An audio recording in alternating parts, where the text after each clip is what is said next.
একটা দৃশ্য কল্পনা করা যাক। কাজ দিয়ে ঘেরা চমৎকার একটা কর্পোরেট মিটিং রুম। টেবিলের একপাশে একটা নতুন স্টার্টআপ কোম্পানির ফাউন্ডাররা, আর অন্য পাশে ধরুন বড় এক বিনিয়োগকারী প্রতিষ্ঠানের সিইও। কোটি টাকার ডিল। বেশ স্নায়ুচাপের একটা মুহূর্ত বলা যায়। একদম। তো সিইও খুব হাসি মুখে বলছেন, আপনাদের প্রেজেন্টেশন দারুণ লেগেছে, আমরা এই প্রজেক্ট নিয়ে সত্যিই খুব আগ্রহী। মানে সবকিছু একেবারে নিখুঁত মনে হচ্ছে। হ্যাঁ, ওপর থেকে তো তেমনই মনে হবে। কিন্তু যদি খুব মনোযোগ দিয়ে সিইওর দিকে তাকানো যায়, দেখা যাবে হাসার সময় তার চোখের চারপাশের পেশিগুলোতে কোনো ভাঁজ পড়েনি, আর তার দুই পা টেবিলের নিচ দিয়ে সোজা দরজার দিকে তাক করা। বুঝতে পারছি কোথায় যাচ্ছে ব্যাপারটা। ঠিক। পরের দিন সকালে ইমেল এলো, ডিল বাতিল। কেন এমন হলো? কারণ মানুষের মুখের কথা খুব সহজেই মিথ্যা বলতে পারে, কিন্তু আমাদের শরীর, মানে অবচেতন মন, খুব কম সময়ই মিথ্যা বলে। আজকের এই উৎস উপাদানের গভীর বিশ্লেষণে আমরা ঠিক এই বিষয়টি নিয়েই ডুব দেব। দারুণ একটা বিষয়। আমাদের আজকের আলোচনার ভিত্তি হল প্যাট্রিক কিংয়ের লেখা রিড পিপল লাইক আ বুক বইটির ওপর তৈরি একটি চমৎকার বিশ্লেষণ। আজকের লক্ষ্য বা মিশন অত্যন্ত পরিষ্কার।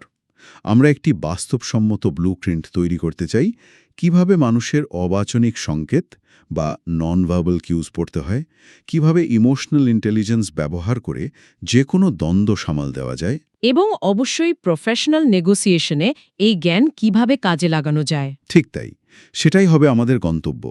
কারণ মানুষের মন পড়া কোনো সুপার পাওয়ার নয়, মানে এটা পুরোপুরি একটা বিজ্ঞান। আর এই মনস্তাত্ত্বিক যাত্রায় আমাকে সঙ্গ দেওয়ার জন্য আমার সাথে আছেন আমাদের আজকের বিশেষজ্ঞ। আজকের এই আলোচনায় যুক্ত হতে পেরে আমারও দারুণ লাগছে। মানুষের মন পড়া ব্যাপারটাকে তো অনেকেই জাদুকরি কিছু একটা মনে করেন, কিন্তু আসলে এর মধ্যে কোনো ম্যাজিক নেই, কোনো মাইন্ড রিডিং ট্রিক্স নেই। একতুনে না, পুরোটাই বিজ্ঞান এবং নিবিড় পর্যবেক্ষণ। মানুষের মস্তিষ্ক, বিশেষ করে আমাদের বিবর্তনের সাথে জড়িয়ে থাকা লিম্বিক সিস্টেম কিভাবে কাজ করে তা বুঝতে পারলেই চারপাশের মানুষদের একেবারে খোলা বইয়ের মতো পড়া সম্ভব। ঠিক আছে, চলুন বিষয়টি বিশ্লেষণ করা যাক। এই লিম্বিক সিস্টেমের বিষয়টা সত্যি খুব আকর্ষণীয়। অনেকের কাছেই তো বডি ল্যাঙ্গুয়েজ বা শারীরিক ভাষা শেখার ব্যাপারটা নতুন কোনো বিদেশি ভাষা শেখার মতো মনে হয়। হ্যাঁ, অনেকেই এটাকে একটা ডিকশনারির মতো মনে করেন। ঠিক, মানে ডিকশনারি থেকে শব্দ মুখস্থ করার মতো। যেমন বুকে হাত গুটিয়ে রাখা মানেই রাগ, বা ধরুন চোখ অন্যদিকে ঘোরানো মানেই মিথ্যা বলা। কিন্তু মানুষের মনস্তত্ত্ব তো এত সরল অঙ্কে চলে না, তাই না? একদমই না, এবং ঠিক এখানেই বেশিরভাগ মানুষ সবচেয়ে বড় ভুলটি করে। বইটির একটি খুব গুরুত্বপূর্ণ বিষয় হল শারীরিক ভাষাকে কখনোই আলাদা আলাদা শব্দ হিসেবে পড়া উচিত নয়। আচ্ছা। বরং এটিকে পড়তে হয় পুরো বাক্য বা প্যারাগ্রাফ হিসেবে। এর জন্য ক্লাস্টার বা একাধিক সংকেতের সমাহার বোঝাটা অত্যন্ত জরুরি। ক্লাস্টার মানে একসাথে অনেকগুলো সংকেত? ঠিক তাই। এর পেছনের বিজ্ঞানটা হলো, আমাদের সচেতন মস্তিষ্ক হয়তো মুখের এক্সপ্রেশন নিয়ন্ত্রণ করতে পারে, কিন্তু শরীরের অন্যান্য অংশের উপর তার নিয়ন্ত্রণ থাকে খুবই সামান্য। তাই কারো চোখের দৃষ্টি, কপালের ভাঁজ, কাঁধের অবস্থান এবং শ্বাস-প্রশ্বাসের গতি সবগুলো মিলিয়ে আসলে কি গল্প তৈরি হচ্ছে সেটা দেখতে হবে। শুধু একটা সংকেত দেখে লাফিয়ে সিদ্ধান্তে আসা যাবে না? একদম। একটিমাত্র সংকেতের উপর ভিত্তি করে সিদ্ধান্তে আসাটা রীতিমতো বোকামি। এই জায়গায় আমি একটু ভিন্ন একটি দৃষ্টিকোণ থেকে ভাবতে চাই। ধরুন ক্লাস্টার বা সংকেতের সমাহারের কথা বলা হচ্ছে ঠিকই, কিন্তু সব মানুষের শরীর তো একইভাবে কাজ করে না। অবশ্যই না। যেমন নিউরোডাইভার্জেন্ট বা অটিজম স্পেকট্রামে থাকা কোনো মানুষের হয়তো চোখের দিকে তাকিয়ে কথা বলতে অস্বস্তি হতে পারে। আবার এমন অনেক সংস্কৃতি আছে যেখানে বড়দের চোখের দিকে তাকানোটা বেয়াদবি। তাছাড়া আমি যদি খুব সাধারণ একটা উদাহরণ দিই, ঘরের তাপমাত্রা খুব কম থাকলে যে কেউ শীতে কাঁপতে কাঁপতে বুকে হাত গুজে রাখতে পারে। হ্যাঁ, তখন তো আর সে রেগে নেই, তার স্রেফ ঠান্ডা লাগছে। ঠিক। তো অনেকেই তো বলে বুকে হাত গুজে রাখা মানেই রক্ষণাত্মক মনোভাব, কিন্তু মানুষটি হয়তো শুধু শীতে কাঁপছে। তখন তো সেই ক্লাস্টার বা ডিকশনারি তত্ত্ব কাজ করবে না, তাই না? অসাধারণ একটি পয়েন্ট। এবং বইটি ঠিক এই কারণেই বেসলাইন বা সাধারণ আচরণের মাপকাঠি নির্ধারণের উপর এত জোর দিয়েছে। বেসলাইন মানে সাধারণ অবস্থা। হ্যাঁ, কোনো মানুষের বডি ল্যাঙ্গুয়েজ পড়ার প্রথম ধাপই হল তার সাধারণ বা নিউট্রাল অবস্থাটি কেমন তা বুঝতে পারা। একজন মানুষ যখন একদম শান্ত বা রিল্যাক্সড থাকে তখন সে কিভাবে কথা বলে, তার চোখের মুভমেন্ট কেমন হয়, সেটাই হলো তার বেসলাইন। মানে তার নিজস্ব একটা বেঞ্চমার্ক তৈরি করা। ঠিক। এরপর দেখতে হবে সেই বেসলাইন থেকে তার আচরণ কতটা বিচ্যুত হচ্ছে। যদি কেউ স্বাভাবিকভাবেই কম আই কন্ট্যাক্ট করে তবে সেটা তার সাধারণ আচরণ, এতে সন্দেহের কিছু নেই। আচ্ছা, করে চোখ সরিয়ে নিলে তখন বুঝতে হবে সেখানে কিছু একটা ঘটছে। অর্থাৎ পরিবর্তনটা খেয়াল করতে হবে। একদম তাই। এই পরিবর্তনের একটা চমৎকার উদাহরণ হতে পারে মাইক্রো এক্সপ্রেশন, মানে উৎস উপাদানে এটা নিয়ে বেশ ভালো আলোচনা আছে। মানুষের মুখের পেশিগুলো এত দ্রুত কাজ করে যে 1 সেকেন্ডের ভগ্নাংশের জন্য সেখানে হয়তো বিরক্তি, রাগ বা হতাশার একটি ঝলক ফুটে ওঠে। হ্যাঁ, যেটাকে আমরা মাইক্রো এক্সপ্রেশন বলি। আর মজার ব্যাপার হলো পরক্ষণেই মানুষটি সেটা হাসি দিয়ে ঢেকে ফেলার চেষ্টা করে। সাধারণ চোখে এটি ধরা পড়ে না, কিন্তু কেউ যদি একটু সতর্ক থাকে তবে এই সূক্ষ্ম পরিবর্তনগুলো তাকে মানুষের ভেতরের আসল অনুভূতির খবর দিয়ে দেবে। ঠিক পড়েছেন। এর পেছনের কারণ হল আমাদের মস্তিষ্কের অ্যামিগডালা বা আবেগ নিয়ন্ত্রণকারী অংশ আমাদের সচেতন মস্তিষ্কের চেয়ে অনেক দ্রুত কাজ করে। মানে লজিকের চেয়ে ইমোশন ফাস্ট। এক্স্যাক্টলি। তাই আসল আবেগটা আগে মুখে চলে আসে, আর লজিক্যাল বা যৌক্তিক মস্তিষ্ক সেটা বুঝতে পেরে ঢেকা ফেলার আগেই 1 সেকেন্ডের একটা ভগ্নাংশ পার হয়ে যায়। ওয়াও। আরেকটা অদ্ভুত সিগন্যালের কথা বলা যায়, যেটা আমাদের পায়ের দিক বা ডিরেকশন। ওই যে ইন্ট্রো সেই সিইওর পায়ের কথা যেটা বলছিলাম। হ্যাঁ, বিবর্তনবাদের দিক থেকে চিন্তা করলে আদিম যুগে মানুষকে সারাক্ষণ বিপদের জন্য প্রস্তুত থাকতে হতো। বিপদ দেখলে দৌড়ে পালানোর এই প্রবৃত্তি বা ফ্লাইট রেসপন্স সরাসরি আমাদের পায়ের সাথে যুক্ত। আচ্ছা, মানে পা সবসময় রেডি থাকে পালানোর জন্য। ঠিক। তাই আজ লাখ লাখ বছর পর আধুনিক কর্পোরেট মিটিংয়ে বসেও কেউ যখন অস্বস্তি বোধ করে বা আলোচনা থেকে পালাতে চায়, তার পা অবচেতনভাবে দরজার দিকে ঘুরে যায়। তার মুখ হয়তো বলছে দারুণ আইডিয়া, কিন্তু তার পা বলছে আমাকে এখান থেকে বের করো। অসাধারণ একটা ব্যাপার। তো এই অবচেতন আচরণগুলোকে যদি আমরা হাই স্টেক্স নেগোসিয়েশন বা উচ্চ পর্যায়ের কোনো চুক্তির জায়গায় নিয়ে যাই, তখন মিররিং নামের চমৎকার একটি ধারণার দেখা মেলে। মিররিং, হ্যাঁ, খুব পাওয়ারফুল একটা টুল। মিররিং হল অবচেতনভাবে অন্যের শারীরিক ভঙ্গি, গলার স্বর বা কথা বলার গতি নকল করা। কিন্তু শুধু নকল করলেই কি কাজ হয়? এর পেছনের নিউরোসায়েন্স বা মস্তিষ্কের মেকানিজমটা আসলে কি? এর পুরো কৃতিত্ব হল আমাদের মস্তিষ্কের মিরর নিউরনের। বিজ্ঞানীরা দেখেছেন কেউ যখন কোনো কাজ করে আর অন্য কেউ যখন শুধু সেই কাজটি করতে দেখে, তখন দুজনের মস্তিষ্কেই একই ধরনের নিউরনগুলো উদ্দীপ্ত হয়। মানে ব্রেন ফিল করতে শুরু করে যে তারা একই কাজ করছে। অনেকটা তাই। অর্থাৎ আমরা যখন অন্যকে দেখি, আমাদের মস্তিষ্ক অনেকটা সেই মানুষের মতোই অনুভব করতে শুরু করে। তার মানে নেগোসিয়েশন টেবিলে এটা খুব কাজে দেয়। অবশ্যই। যখন নেগোসিয়েশন টেবিলে অপরপক্ষের মানুষটি একটু সামনের দিকে ঝুঁকে বসেন, নিচু স্বরে কথা বলছেন, তখন অপরজনও যদি হালকাভাবে সামনের দিকে ঝুঁকে বসেন এবং নিজের গলার স্বর নামিয়ে আনেন, তখন কি হয়? তখন প্রথম জনের মিরর নিউরনগুলো সংকেত পাঠায়, এই মানুষটি আমার মতোই, সে আমার গোত্রের। ওয়াও, মানে সাবকনশিয়াস লেভেলে একটা কানেকশন তৈরি হয়ে যায়। এটি কোনো জাদুকরী হিপনোটিজম নয়, এটি হল মস্তিষ্কের একেবারে আদিম একটি ট্রাস্ট বিল্ডিং মেকানিজম বা বিশ্বাস অর্জনের উপায়। এর ফলে মানুষ খুব দ্রুত পারস্পরিক বিশ্বাস বা র্যাপর্ট তৈরি করতে পারে। তার মানে আমরা শারীরিক ভাষা দিয়ে শুধু অন্যের মনই পড়ছি না, বরং একটা অদৃশ্য সেতু তৈরি করছি। কিন্তু ভাবুন তো, এই সেতুটা যদি হঠাৎ ভেঙে পড়ে? মানে যদি পরিবেশটা নেতিবাচক হয়ে যায়? হ্যাঁ, ধরুন মিটিংয়ে কেউ একজন হুট করে রেগে গেল, বা কর্মক্ষেত্রে বড় কোনো দ্বন্দ্ব তৈরি হলো, তখন তো আর শুধু মিররিং করে বা বডি ল্যাঙ্গুয়েজ পড়ে পরিস্থিতি সামাল দেওয়া যাবে না। তখন আসলে ভিন্ন কৌশলের প্রয়োজন। আর ঠিক এই সংকটময় মুহূর্তগুলোতেই ইমোশনাল ইন্টেলিজেন্স বা আবেগিক বুদ্ধিমত্তার প্রয়োজন হয়, তাই না? চমৎকার বলেছেন। শারীরিক ভাষা যদি রোগ নির্ণয় বা ডায়াগনোসিস হয়, তবে ইমোশনাল ইন্টেলিজেন্স হলো তার আসল চিকিৎসা। দারুণ একটা উপমা। কেউ যখন ভীষণ রেগে যায়, তখন তার মস্তিষ্কে অ্যামিগডালা হাইজ্যাক ঘটে। অ্যামিগডালা হাইজ্যাক ব্যাপারটা একটু বুঝিয়ে বলবেন?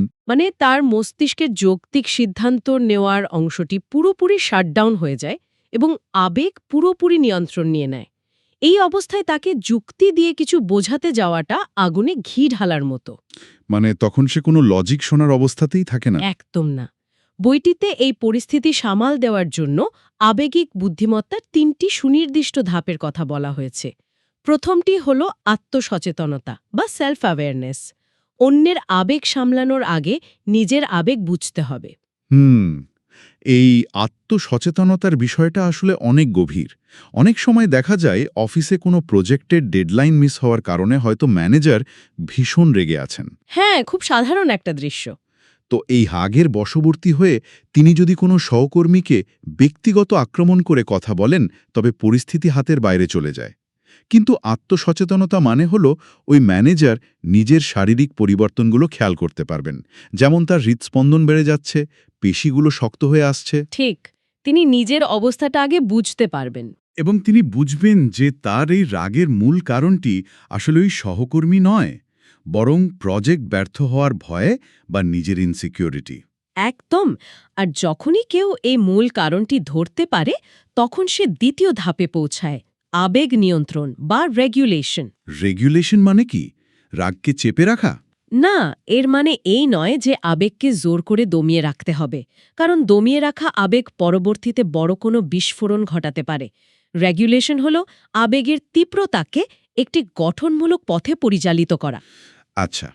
আর এর সর্বশেষ এবং সবচেয়ে শক্তিশালী ধাপটি হল সহানুভূতি বা এমপ্যাথি। এখানেই বিষয়টি সবচেয়ে কৌতূহলোদ্দীপক হয়ে ওঠে, কারণ সহানুভূতি শব্দটা শুনলে অনেকেই মনে করেন এর মানে বোধহয় অন্যের সব সমস্যা নিজের কাঁধে তুলে নেওয়া বা অপরজনের সব কথায় সায় দেওয়া। হ্যাঁ, এটা একটা প্রচলিত ভুল ধারণা। কিন্তু প্যাট্রিক কিংয়ের বিশ্লেষণ অনুযায়ী সহানুভূতি মানে অন্যের সমস্যা মিটিয়ে দেওয়া নয়, বরং তাকে মানসিকভাবে নিরাপদ একটি জায়গা দেওয়া। এক্স্যাক্টলি। তো আমার প্রশ্ন হল, সাধারণ জীবনে মানুষ কিভাবে এই সহানুভূতির চর্চা করতে পারে? এর তো কিছু প্র্যাকটিক্যাল অনুশীলন থাকা দরকার। অবশ্যই। বইটিতে দৈনন্দিন জীবনে এটি চর্চা করার খুব শক্তিশালী এবং বাস্তবসম্মত একটি উপায়ের কথা বলা হয়েছে। হঠাৎ প্রতিক্রিয়া দেখানোর আগে একটু থামা, মানে পজিং বিফোর রিয়্যাক্টিং। একটু থামা মানে সাথে সাথে উত্তর না দেওয়া। ঠিক। কেউ যখন আক্রমণাত্মক কিছু বলে, তখন মানুষের স্বাভাবিক প্রবৃত্তি হল সাথে সাথে পাল্টা আক্রমণ করা। কিন্তু অ্যাক্টিভ লিসনিং বলছে ওই মুহূর্তে মাত্র কয়েক সেকেন্ডের জন্য থেমে যেতে হবে। ওই কয়েক সেকেন্ড বিরতি দিলেই কি ম্যাজিকটা হয়? হ্যাঁ, কারণ এই বিরতিটুকু আমাদের মস্তিষ্ককে লজিক্যাল চিন্তার সুযোগ দেয়। তখন আমরা শুধু কথার শব্দগুলো শুনি না, পেছনের আবেগটিও শুনতে পাই। অর্থাৎ কেউ হয়তো এসে চিৎকার করে বলছে, এই রিপোর্টটা একেবারে জঘন্য হয়েছে। সাধারণ অবস্থায় এর উত্তর হতে পারে, আপনি সবসময় আমার ভুল ধরেন। যেটা পরিস্থিতিকে আরও খারাপ করবে। ঠিক। কিন্তু অ্যাক্টিভ লিসনিং করার পর হয়তো বোঝা যাবে লোকটার চিৎকারের পেছনে লুকিয়ে আছে ক্লায়েন্টের কাছ থেকে পাওয়া প্রচণ্ড চাপ আর ক্লান্তি। ঠিক তাই। আর এই ধরনের পরিস্থিতিতে দ্বন্দ্ব নিরসনের জন্য বইটিতে একটি জাদুকরী বাক্যের কথা বলা হয়েছে। ম্যাজিক সেন্টেন্স, সেটা কি? কর্মক্ষেত্রে যখন কোনো মতবিরোধ চরম আকার ধারণ করে, তখন আত্মরক্ষামূলক বা ডিফেন্সিভ না হয়ে এই বাক্যটি ব্যবহার করা যেতে পারে, আমি বুঝতে পারছি এই বিষয়টি আপনার জন্য কতটা গুরুত্বপূর্ণ এবং আমি আপনার দৃষ্টিভঙ্গিটি আরও গভীরভাবে বুঝতে চাই। আমি বুঝতে পারছি এই বিষয়টি আপনার জন্য কতটা গুরুত্বপূর্ণ। ওয়াও! বাক্যটি গঠনগত দিক থেকে খুবই সাধারণ মনে হলেও মনস্তাত্ত্বিক দিক থেকে এটি মাস্টার স্ট্রোক। একদম মাস্টার স্ট্রোক। কারণ যখন রেগে থাকা একজন মানুষকে বলা হয় যে তার দৃষ্টিভঙ্গিটি গুরুত্বপূর্ণ, তখন তার মস্তিষ্কের সেই অ্যামিগডালা হাইজ্যাক অবস্থাটি ধীরে ধীরে শান্ত হতে শুরু করে। সে নিজেকে আর আক্রান্ত বা অবহেলিত মনে করে না। সে বুঝতে পারে অপর পাশের মানুষটি তার শত্রু নয়। হ্যাঁ, এটি পরিস্থিতিকে সম্পূর্ণ উল্টে দেয়। এটি লড়াইয়ের মাঠ থেকে মানুষকে তুলে এনে সমাধানের টেবিলে বসায়। মানে মাইন্ডসেটটাই চেঞ্জ হয়ে যায়। ঠিক। তখন ফোকাসটা কে জিতবে বা কে হারবে সেখান থেকে সরে গিয়ে কিভাবে সমাধান হবে সেদিকে চলে যায়। চমৎকার। তবে ব্যক্তিগত আবেগ আর দ্বন্দ্বের এই যে এতগুলো মেকানিজম নিয়ে আমরা কথা বলছি, এগুলো কিন্তু কোনো শূন্যস্থানে ঘটে না। অবশ্যই না, পরিবেশের একটা বড় ভূমিকা আছে। কারণ মানুষ একটি সামাজিক প্রাণী। চারপাশের পরিবেশ বা দলেরও মানুষের আচরণের উপর এক বিশাল অদৃশ্য প্রভাব থাকে। পরিবেশ হলো এমন এক নির্দেশিকা যা কাউকে কিছু না বলে অনেক কিছু করতে বাধ্য করে। একটা উদাহরণ দেয়া যায় কি? ধরুন, কেউ যখন কোনো লাইব্রেরিতে ঢোকে তখন কিন্তু কেউ তাকে সামনে এসে বলে না যে চুপ থাকতে হবে, কিন্তু লাইব্রেরির বিশাল সব বইয়ের তাক, পিনপতন নীরবতা, এই পুরো পরিবেশটাই তাকে ফিসফিস করে কথা বলতে বাধ্য করে। একে মনস্তত্ত্বের ভাষায় এনভায়রনমেন্টাল প্রাইমিং বলা যেতে পারে। দারুণ একটি উপমা। আমরা যদি এটিকে বৃহত্তর প্রেক্ষাপটের সাথে যুক্ত করি, তবে দেখতে পাব সোশ্যাল কনফর্মিটি বা দলগত ঐক্যের শক্তি কতটা প্রবল। সোশ্যাল কনফর্মিটি মানে দলের সাথে মিলেমিশে থাকার প্রবণতা? হ্যাঁ, বিবর্তনের আদিম যুগে একা থাকার মানে ছিল মৃত্যু। তাই মানুষের জিনগতভাবেই দলের সাথে মিলেমিশে থাকার একটি গভীর আকাঙ্ক্ষা রয়েছে। এর প্রভাব আধুনিক কর্পোরেট কালচারেও স্পষ্ট। কিভাবে? অনেক সময় দেখা যায় কোনো মিটিংয়ে হয়তো একজনের কাছে খুব ক্রিয়েটিভ বা ভিন্ন ধর্মী একটি আইডিয়া আছে, কিন্তু সে যখন দেখে দলের বাকি বয়োজ্যেষ্ঠ বা প্রভাবশালী সদস্যরা অন্য একটি সাধারণ সিদ্ধান্তে একমত হচ্ছেন, তখন সে নিজের আইডিয়াটি চেপে যায়। মানে সে আর মুখ খোলে না। ঠিক, তার অবচেতন মস্তিষ্ক তাকে সিগন্যাল দেয় যে দলের বাইরে যাওয়াটা বিপদের লক্ষণ। কিন্তু কর্পোরেট দুনিয়ায় বা যে কোনো ক্রিয়েটিভ কাজের ক্ষেত্রে এই সোশ্যাল কনফর্মিটি তো রীতিমতো নীরব ঘাতক হতে পারে। সবাই যদি একই কথা বলে তাহলে তো নতুন কিছু তৈরি হবে না। ঠিক এখানেই দলের সদস্যদের ব্যক্তিত্বের ধরন বা পার্সোনালিটি ট্রেইটস বোঝার গুরুত্ব চলে আসে। আধুনিক মনোবিজ্ঞানে মানুষের ব্যক্তিত্ব মাপার সবচেয়ে নির্ভরযোগ্য স্কেল হল বিগ 5 ট্রেইটস। আচ্ছা, বিগ 5। একজন ভালো লিডার বা কমিউনিকেটরকে বুঝতে হবে তার দলে কে কোন ধরনের। যেমন ধরুন, যার মধ্যে কনসেনশাসনেস বা দায়িত্বশীলতার মাত্রা খুব বেশি, তার মস্তিষ্ক কোনো কাজ নিখুঁতভাবে শেষ করতে পারলে ডোপামিন বা আনন্দ পায়। এরা তো মনে হয় রুটিন খুব পছন্দ করে, তাই না? একদম, তারা চেকলিস্ট ভালোবাসে, রুটিন পছন্দ করে, বড় কোনো প্রজেক্ট সময় মতো শেষ করার জন্য তাদের কোনো বিকল্প নেই। আবার যদি আমরা এক্সট্রোভার্ট বা বহির্মুখী ব্যক্তিদের কথা ভাবি, তারা মানুষের সাথে কথা বলে আলোচনা করে নিজেদের এনার্জি রিচার্জ করে। কিন্তু বিগ 5-এর ঠিক উল্টো দিকে থাকা ইন্ট্রোভার্ট বা অন্তর্মুখী কর্মীদের নিয়ে অনেকের মাঝে একটা মস্ত বড় ভুল ধারণা আছে। হ্যাঁ, অনেকেই মনে করেন ইন্ট্রোভার্টরা লাজুক বা তাদের কোনো আইডিয়া নেই। ঠিক, অনেকেই ভাবে এরা বুঝি কিছুই বোঝে না। এটা কর্পোরেট দুনিয়ার সবচেয়ে বড় মিথগুলোর একটি। বইটিতে খুব সুন্দরভাবে ব্যাখ্যা করা হয়েছে যে ইন্ট্রোভার্টদের চুপচাপ থাকার মানে আইডিয়াহীনতা নয়। তাহলে আসল কারণটা কি? আসলে এক্সট্রোভার্টদের মস্তিষ্ক যেখানে চারপাশের উদ্দীপনা বা স্টিমিউলেশন থেকে এনার্জি পায়, ইন্ট্রোভার্টদের মস্তিষ্ক সেখানে খুব বেশি উদ্দীপনায় ক্লান্ত হয়ে যায়। তারা তথ্যগুলো প্রসেস করার জন্য নিজেদের ভেতরে একটু সময় নেন। মানে তাদের একটু স্পেস দরকার হয়। হ্যাঁ, মিটিংয়ের পর তাদের যদি একটু একা সময় বা স্পেস দেওয়া হয়, তবে দেখা যায় তারাই সবচেয়ে গোছানো এবং লজিক্যাল সমাধানটি নিয়ে এসেছেন। দারুণ একটা ব্যাপার।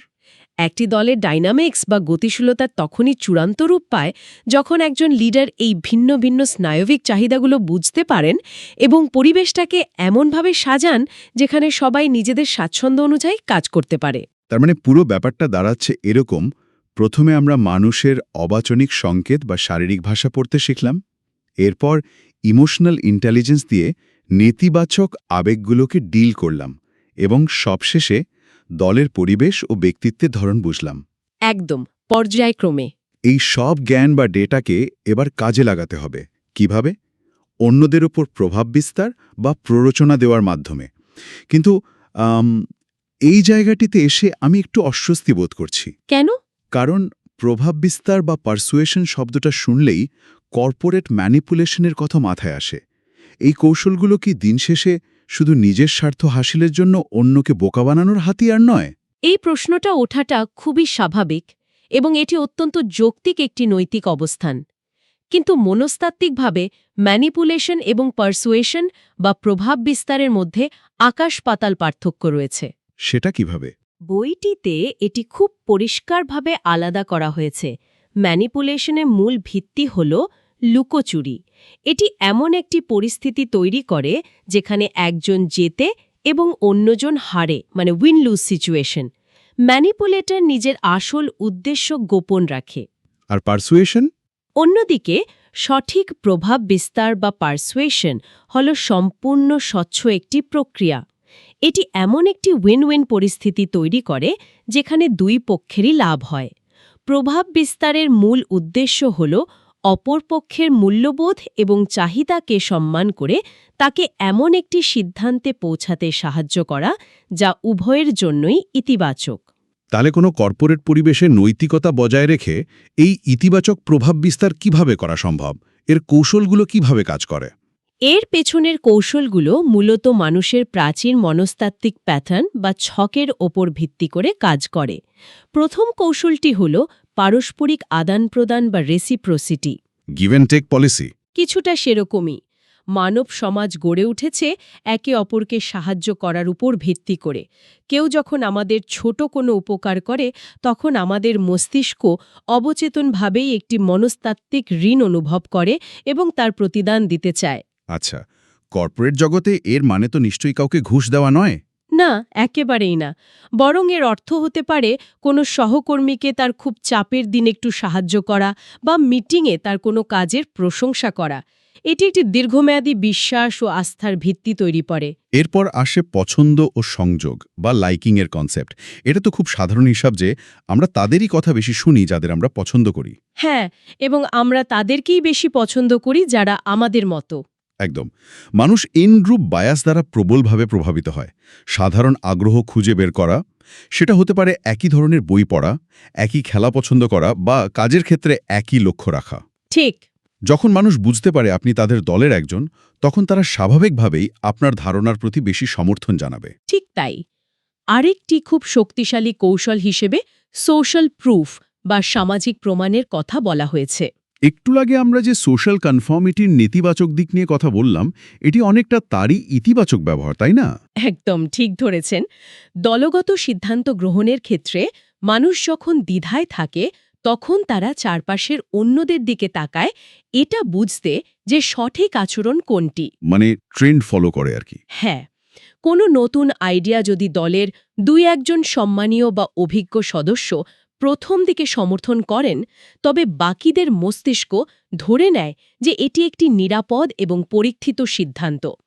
তখন তারা খুব দ্রুত সেই আইডিয়াটি গ্রহণ করতে প্রস্তুত হয়ে যায়। কিন্তু এটা তো নকল করেও করা যায়। এখানেই আসল ব্যাপারটা। মনে রাখতে হবে, এই পুরো প্রভাব বিস্তারের প্রক্রিয়াটি তখনই সফল হবে যখন এর পেছনে সত্যিকারের সহানুভূতি এবং সততা থাকবে। মানুষের মস্তিষ্ক অত্যন্ত চালাক। মানে কেউ যদি ফেক করে মানুষ ধরে ফেলবে। হ্যাঁ, কেউ যখন কৃত্রিমভাবে এই কৌশলগুলো ব্যবহার করে ম্যানুপুলেট করার চেষ্টা করে, মানুষ ঠিকই তাদের মাইক্রো এক্সপ্রেশন বা বডি ল্যাঙ্গুয়েজের অসামঞ্জস্যতা ধরে ফেলে। তাহলে এই সব কিছুর মানে কি দাঁড়ায়? এতক্ষণের এই দীর্ঘ যাত্রার পর প্যাট্রিক কিংয়ের বিশ্লেষণ থেকে যা যা আমরা জানলাম, তা যদি এক সুতোয় গাঁথি, বিষয়টি দাঁড়ায় উন্নত সামাজিক দক্ষতার চাবিকাঠি কোনো ম্যাজিক ট্রিক নয়। একদম। এটি হলো সূক্ষ্ম বিষয়গুলো খেয়াল করার নিরন্তর চর্চা। মানুষের শারীরিক ভাষা পর্যবেক্ষণ করে তার না বলা কথাগুলো বোঝা, নিজের আবেগ নিয়ন্ত্রণ করে অন্যের প্রতি সহানুভূতি দেখানো এবং চারপাশের পরিবেশ ও মানুষের ভিন্ন ভিন্ন ব্যক্তিত্ব বুঝে ইতিবাচকভাবে একটি উইন উইন প্রভাব বিস্তার করা। এই সবগুলো উপাদান মিলেই সাধারণ যোগাযোগ ব্যবস্থাকে একটি শিল্পের পর্যায়ে নিয়ে যায়। আর এর সবচেয়ে সুন্দর দিকটি হল এই দক্ষতাগুলো শুধু কর্পোরেট মিটিং রুম বা হাই স্টেকস নেগোসিয়েশনেই আটকে থাকে না। এগুলো সাধারণ জীবনের প্রতিটি ক্ষেত্রে, প্রতিটি সম্পর্কে সমানভাবে প্রযোজ্য। ঠিক বলেছেন। বন্ধুদের আড্ডায় কেউ হয়তো চুপচাপ বসে আছে। তার বডি ল্যাঙ্গুয়েজ পড়ে হয়তো যে কেউ বুঝে ফেলতে পারবে যে সে কোনো কারণে কষ্ট পেয়েছে বা অস্বস্তিতে আছে। অথবা পরিবারের সদস্যদের সাথে কোনো কঠিন মতবিরোধ হলে পাল্টাপাল্টি দোষারোপ না করে সেই ম্যাজিক বাক্যটি ব্যবহার করে পরিস্থিতি পুরোপুরি শান্ত করে ফেলা সম্ভব। হ্যাঁ, এগুলো শুধু সফল হবার হাতিয়ার নয়, এগুলো আমাদের চারপাশের সম্পর্কগুলোকে আরও গভীর আর অর্থবহ করে তোলার এক একটি শক্তিশালী মাধ্যম। মানুষের আচরণ এবং মনস্তত্ত্ব বোঝার এই যাত্রাটি আসলে কখনোই শেষ হওয়ার নয়। মানুষ যত বেশি এগুলো নিজের জীবনে চর্চা করবে, চারপাশের মানুষের ভেতরের না বলা গল্পগুলো তার কাছে তত বেশি পরিষ্কার হয়ে উঠবে। একদম তাই। তবে আজকের আলোচনার একেবারে শেষে এসে একটি নতুন প্রশ্ন বা চিন্তার খোরাক মাথায় ঘুরপাক খাচ্ছে। পুরোটা সময় জুড়ে আমরা শিখলাম কিভাবে অন্যের শারীরিক ভাষা পড়তে হয়, কিভাবে দলের পরিবেশ অনুযায়ী নিজেদের মানিয়ে নিতে হয় এবং কিভাবে সংযোগ তৈরির জন্য মিররিং বা অবচেতন অনুকরণ করতে হয়। হ্যাঁ, কিন্তু প্রশ্ন হল, যদি সারাক্ষণ অন্যদের বুঝতে গিয়ে আমরা নিজেদের আবেগ নিয়ন্ত্রণ করি, পরিবেশ অনুযায়ী নিজেদের পাল্টাতে থাকি এবং অন্যদের সাথে খাপ খাইয়ে নিতে থাকি, তবে আমাদের নিজস্ব বা আসল রূপটি কোথায় হারিয়ে যায়? মানে আমরা কি নিজেদের হারিয়ে ফেলছি? ঠিক, নাকি পরিবেশ এবং মানুষের সাথে এই খাপ খাইয়ে নেওয়ার বা নিজেকে ভেঙে নতুন করে মানিয়ে নেওয়ার নিরন্তর ক্ষমতাই মানুষের আসল পরিচয়? এটি সত্যিই অনেক গভীর এবং ভাবার মতো একটি প্যারাডক্স। এই মানিয়ে নেওয়াটা কি নিজেকে হারিয়ে ফেলা, নাকি চারপাশের মানুষের সাথে আরও গভীরভাবে যুক্ত হওয়ার জন্য একটি নিরবিচ্ছিন্ন বিবর্তন, সেটা আসলে সবার নিজের কাছেই খোঁজার বিষয়। এই চিন্তার উত্তর হয়তো সবার জীবনে আলাদা হবে। যারা আজকের এই আলোচনা শুনছেন, তারা হয়তো আগামী দিনগুলোতে চারপাশের মানুষগুলোকে, তাদের প্রতিটি ছোট ছোট মুভমেন্টকে একটু ভিন্ন দৃষ্টিতে দেখতে শুরু করবেন। নিজেদের জীবনে এই মনস্তাত্ত্বিক কৌশলগুলো চর্চা করার এবং শেষে তুলে ধরা এই নতুন চিন্তার উত্তর খোঁজার আহ্বান জানিয়ে আজকের এই গভীর বিশ্লেষণের এখানেই সমাপ্তি টানা হচ্ছে। মানব মনস্তত্ত্বের এই গোলকধাঁধায় আবার দেখা হবে নতুন কোনো উৎস আর নতুন কোনো বিশ্লেষণ নিয়ে।